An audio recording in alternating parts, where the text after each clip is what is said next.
तुम किस गैर मुल्की एजेंडे के ऊपर आए हो वो सामने रखो।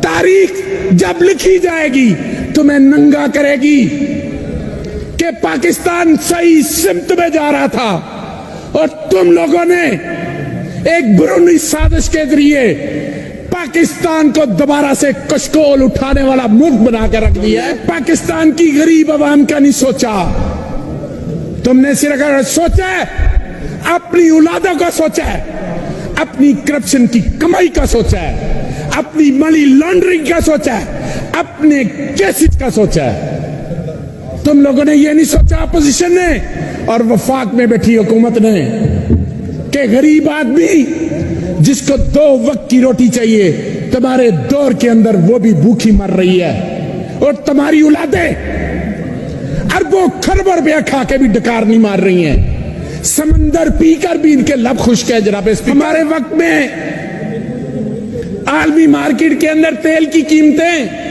$117 फी बैरल थी। इमरान खान ने पेट्रोल की कीमत ₹150 रखी, डीजल की कीमत 145 रखी। आज दुनिया के अंदर तेल की कीमत $74 फी बैरल है और पाकिस्तान के अंदर डीजल और तेल की कीमतें ₹250। क्या ये अवाम का रिलीफ दे रहे हो? मुल्क के अंदर पॉलिटिकल स्टेबिलिटी नहीं होने देना चाहते। ये एक फॉरेन एजेंडा है। जनाब स्पीकर, आज मेरी बात लिख लें, मैं भी एक सियासी वर्कर हूं।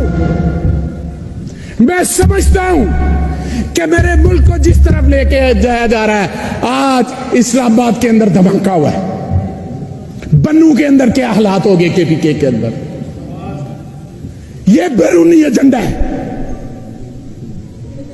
आज हमें समझने की जरूरत है कि वफाकी हुकूमत कठपुतली है, अवाम की नुमाइंदा नहीं है। ये अमरीकी नवाज हुकूमत है। IMF को, वर्ल्ड बैंक को, एशियन डेवलपमेंट बैंक को, उनको पता है कि वफाक में बैठे हुक्मरान चोर है, डाकू है, मनी लॉन्डर है। उन्हें पता है कि इन्होंने मुल्क का बेड़ा गर्क किया है। उन अदारों को पता है, उन मुल्कों को पता है। आज ये केस माफ करवा के समझते कि नहा धो के आगे और फिर ये अवाम का इसी तरह खून चूसेंगे, ये सब खून मारेंगे। इन्हें सब खून मारने की पुरानी आदत है। इन दो खानदानों ने मुल्क का बेड़ा गर्क किया है। 85 से लेकर सन 2000 तक जनाब स्पीकर, और उसके बाद 8 से लेकर 18 तक इन्होंने इस मुल्क की दौलत लूटी है। इस मुल्क को इस नहज पर ले आए हैं कि ये कहां से खुद शुरू हुए और मुल्क कहां था।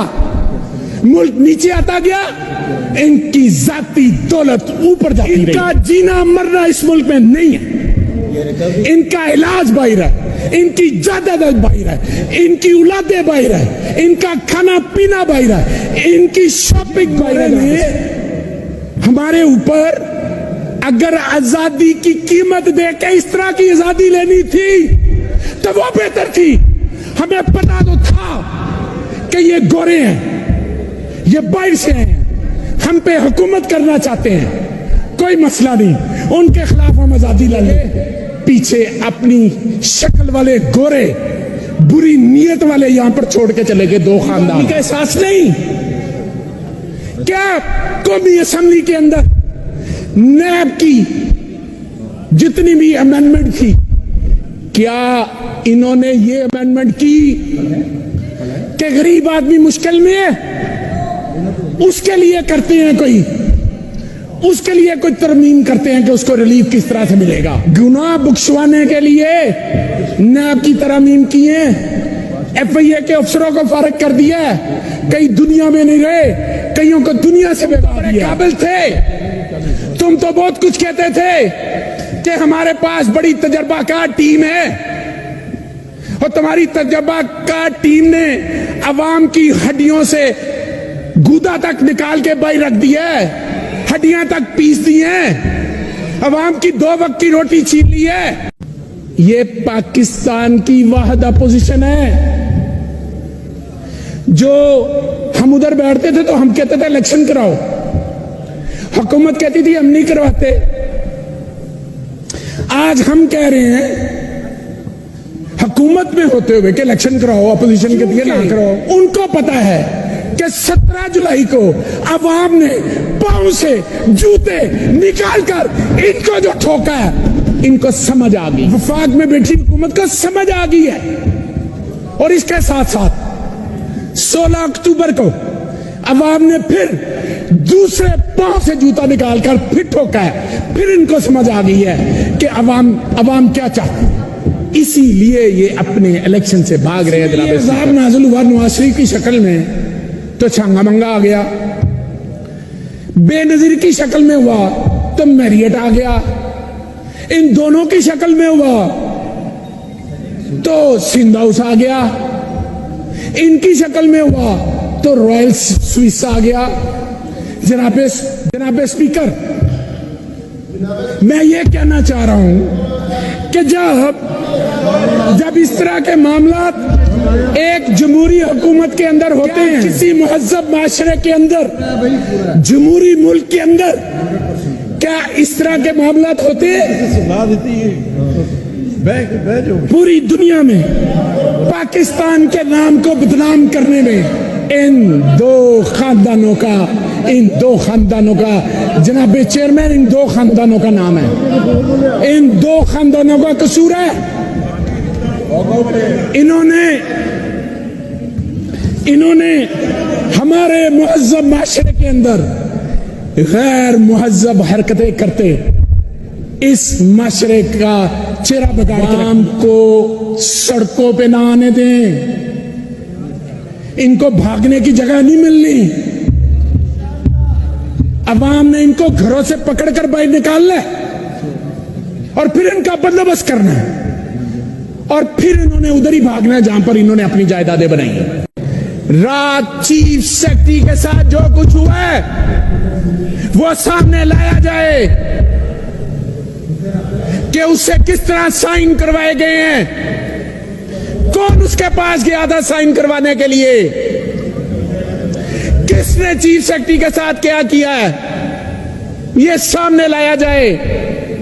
अवाम को पता चले कि उनके वोटों को किस तरह से उसके तकद्दुस को पमाल किया जाता है, मजरूह किया जाता है।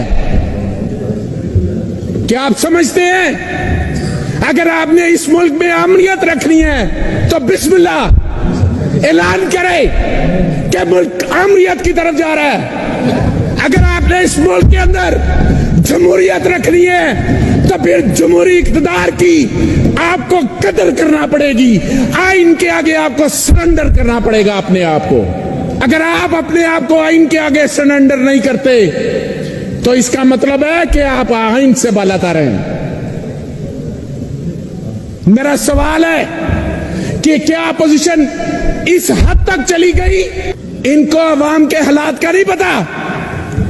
7 माह पहले क्या हुआ कि जमहूरी हुकूमत को नोटों की चमक के साथ फॉरेन एजेंडे के तहत उस हुकूमत को घर भेज दिया गया। आज मुल्क के अंदर इंतशार है, धमाके हो रहे हैं, महंगाई जोरों पर है, फैक्ट्रियां बंद हैं, बेरोजगारी अरूज पे है, गरीब आदमी खुदकशी पे मजबूर है। मेरा वफाकी हुकूमत से सवाल है कि 7 माह पहले जो महंगाई थी उससे आज 100 गुना महंगाई ज्यादा है।